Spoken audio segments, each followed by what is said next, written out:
The Ohio State Buckeyes went 12-4 last year. They won the Big Ten for the third straight season. They also made the Rose Bowl for the third straight season. They just happened to run into that buzzsaw of Notre Dame. Um, but pretty solid season overall. Being able to outlast the other three teams in that Big Ten is no easy chore. Really solid division. Um, so in the offseason, Ohio State lost their running back Boswell to graduate. I think he transferred. Um, and so getting Ezekiel Elliott with their first pick at number 30 is going to be work out perfect for them. He's going to slide right into that starting role. Here's a player that I don't think they're going to have much letdown when it comes to Boswell straight over to Elliott. He's got similar traits and attributes. Elliott's a really fast player. He came in as a wide receiver, so he's a little bit undersized right now, but I think that he'll do fine. He's got decent receiving skills, but you can see why they decided to move him to running back because he definitely doesn't have elite wide receiver skills, but he does have great ball carry. So he's good with the ball in his hands and he's fast, and he got decent fumble. One thing I don't like is he has a really low break tackle, so he's not going to be busting through a lot of tackles, and getting the tough yards. He's more of a glider, probably a big play type of guy.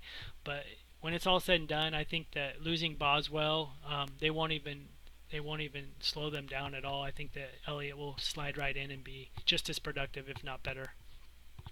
In the second round, they took the linebacker Andy Katzenmoyer. Here's a player that I like to compare to Milo from Washington State. Very similar player, low end speed for linebacker with a 60, but he's got a really balanced game when it comes to his other skills. He's a great tackler at 97, great run defender, and a good pass rusher. And you put that with his coverage ability. He's got one of the best cover linebackers in the draft with a 90. He just doesn't have the great bump and run, which is pretty common amongst linebackers being generated. Um, as well as punish. He doesn't have the best punish, which I tend to like over the middle with linebackers, but I think that overall Katzenmoyer offers a more well-rounded game than a lot of these guys that you're seeing that have like one or two freakish athletic traits, but they don't have a well-rounded game like Katzenmoyer.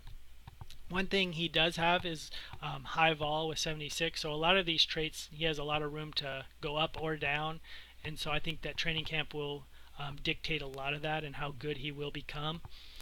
And so, Billups will be sweating this pick out. Luckily for them, they got a really low vol in the first round, so they'll have a little bit of luxury there.